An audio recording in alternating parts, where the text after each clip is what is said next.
right, today we're visiting the inn at Newport Ranch. Let's go check it out. Blair, thanks so much for taking some time to chat. I have been looking forward to exploring this property, meeting you. I wonder, maybe as a jumping off point, I wonder if you could tell us a little bit about how you came to work on this beautiful property. What's the backstory? The backstory is this. I have a history in land use consulting. That was where I met Will Jackson for the second time. Will Jackson is the owner of the ranch. Yeah. He just celebrated his 96th birthday on Monday. He's a remarkable man. He collects land, He collects views. He doesn't collect land, he collects views. Some people are driven by food and wine or art. This gentleman loves land. And so he found the first parcel in the Wall Street Journal classified at his desk in New York. He was in finance. He's, old world finance. And that was in the early 80s. Okay. And so he said, this looks of interest. And so he sent a friend of his that was in San Francisco up, and that friend said, come on out. Ironically, Will was a financial advisor to my grandfather. Oh, no way. So I met him when I was really young. I don't really recall it in all honesty.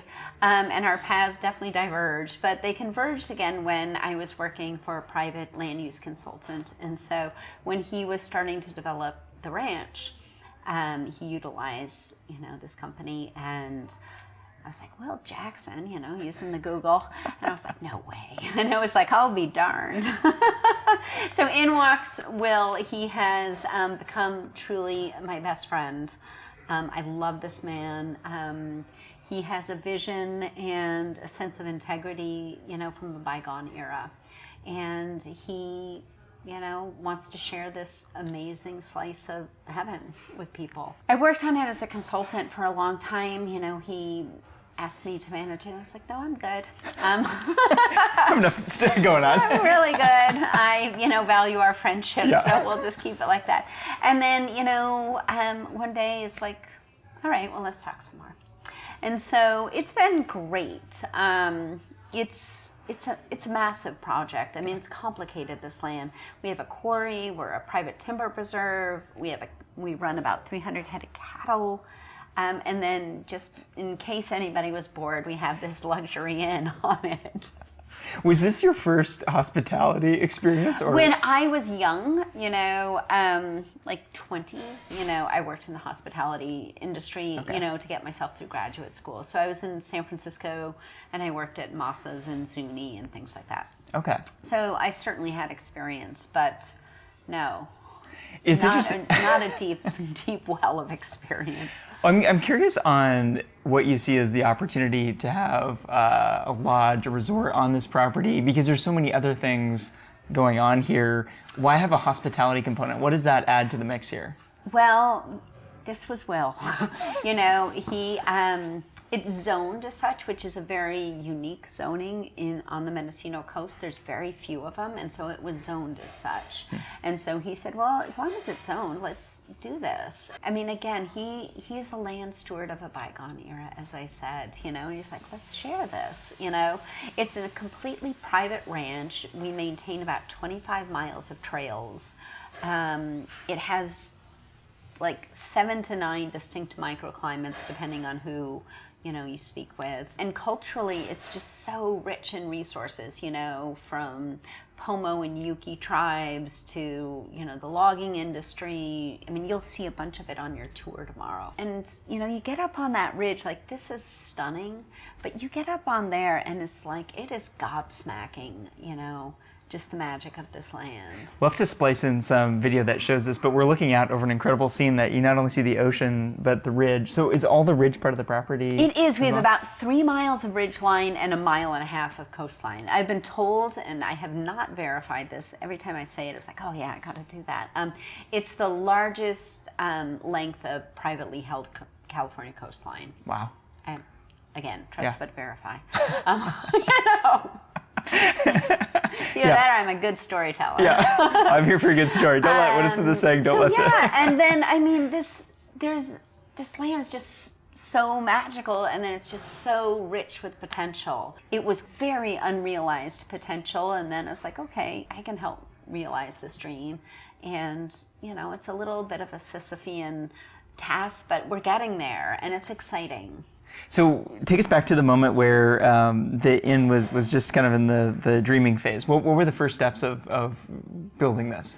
Design, and I think Will would be the first to tell you that if he had a do-over, he would be an architect. Okay. And so it was a 10-year project. Wow. And again, in all the construction, we utilized a ton of, all local resources, but a lot from the property itself as well. You might tell that he likes big timbers and big rocks, and, nothing subtle here. And so he just had so much fun, and he loved the design. He would fly out. His primary residence is in Vermont, in Middlebury, Vermont, but he spent at least a third of his time out here. Wow. During construction. And, they'd have a barbecue every Friday afternoon, and he just loved it. After we got going and with the running, and he's like, Blair, building an inn's a lot more fun than running an inn. I was like, really? That's your job. This is the first time this has occurred to you. That's funny. Well, it's interesting because walking around here, you just see you get the sense of a place. It feels like a lodge. It feels just sort of like this very connected to the land. His fingerprints are all over here, you know? Yeah. I mean, I used to go to the quarries with him, and, he'd be looking over boulders. And again, he's a little older, so he couldn't scramble. And he's like, go climb up that one, see what that one's like. And he's like, no, not that one, that one. And so then I have a piece of chalk, and I'd put a big X on it. It's like, okay, that one's coming up to the ranch. How would you say the land has changed you as a person? It seems like from scrambling up quarries to just working here. This is just a labor of love, as I said. I think I'm repeating myself, but there is something in this land that is magic. It has affected me, certainly. I've just been dedicated to two things: realizing Will's vision, and then also honoring this land and making it sing again. So I think just on that first piece, that's an interesting thing. I think working closely with someone like Will, what have you learned in how to take the vision of someone and flesh out all the operational details? Because I imagine that's tricky, or it involves a lot. Well, he loves this place, and he knows his land better than almost anyone I know. Sometimes I'm on the phone with him, and he's in Vermont. He's like, okay, you're going to take the South Trail, and then you're going to take the left fork, and then you're going to go over the bridge, and then, there's that little fork, and don't turn at the bush, go straight. And I was like, and I write it, I was like, oh yeah, I know where. I was like, right, yeah. And, and then I was like, oh, okay, every mark. Yeah. Interesting. How do you think about introducing people to the land through hospitality? You have people arriving here every night who have never seen it before, like us, like first time here. How do you think about kind of in terms of what you offer here, the general experience, and introducing people? Well, my goal is to, it is such a unique experience. People drive in this driveway, and the website does not do it justice.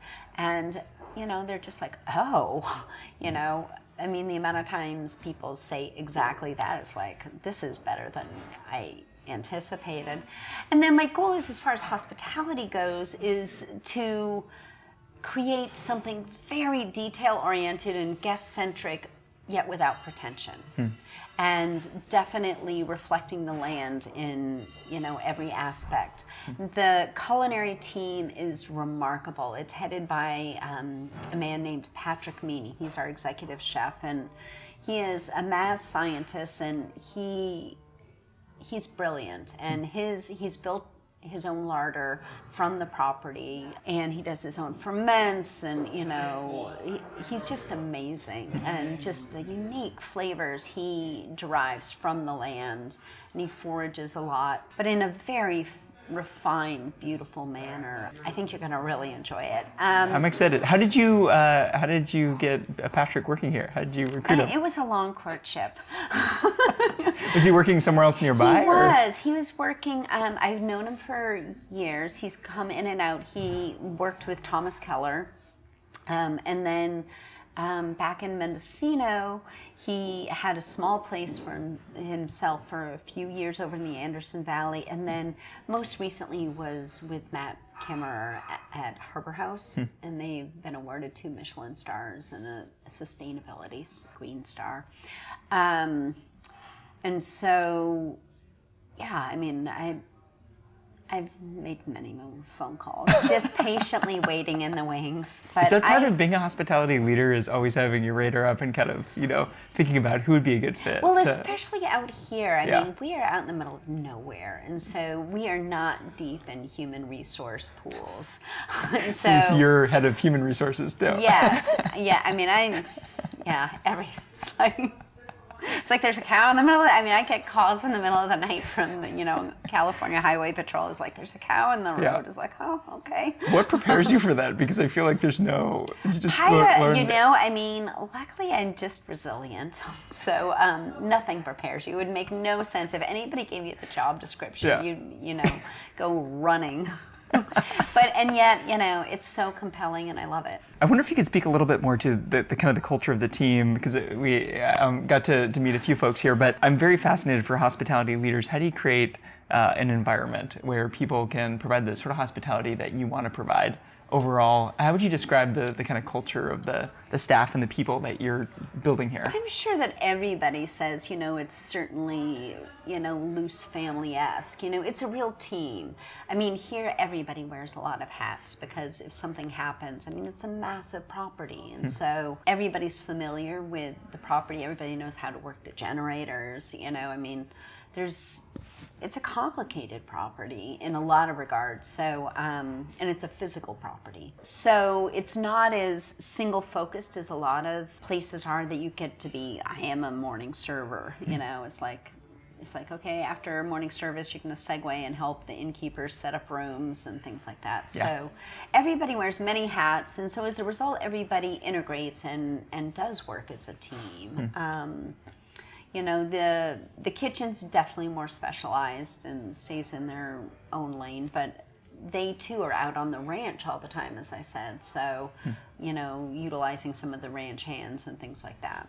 I love it. What would you like people to know about this property? I think you have some pretty good stuff on the website. So it's actually, in my mind, it's a good thing for it to appear better than the website when you arrive, right? Because it's versus the other way around. Yeah. So I think that's good. But that is true. And I've noticed you've done a few interviews and you've kind of talked about different elements of the property. But I'm curious if there's some things that you're especially proud of, or even some things recently you're proud of that you'd like people to know about. I'm really proud of what's happening in the kitchen. This has been an idea of mine for a long time, and to find the right person to execute it and then some, beyond anything I imagined, to really reflect the ranch through the culinary program. I would like it all to work and kind of honor the land that, is here, honor the different cultures that were here before us, and, just the beauty of this place. Does food uniquely have an opportunity to do that? I think so, yes. Why is that? Because I think that there is just like a sense of place, a flavor of place that is extremely unique specifically here. I mean, we go and grab bay laurel from the bay trees and, we harvest our own honey, and I think our honey tastes like the ranch.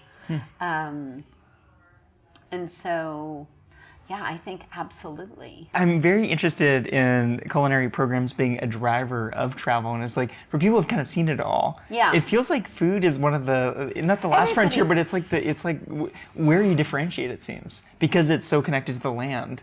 And we're also out in the middle of nowhere, and so it's not like you can run, 2 blocks away and grab a burger. Yeah. Yeah, I mean, in an ideal world, people drive in our driveway, they put away their keys in their wallet, and they don't pick it up till they leave, and they just experience the ranch. Yeah. Not everybody salutes my vision, but that is my vision. Is there any other elements of your vision that we should be aware of as we're here? Well, absolutely. Taking the tour of the land. Yeah. I mean, everybody's like, oh yeah, sure, a tour. But it's amazing. I mean, there's like yuki huts to, amazing botanical, resources that aren't found, very many places. Okay. And it's unique. For better or worse, it is unique. We have me intrigued.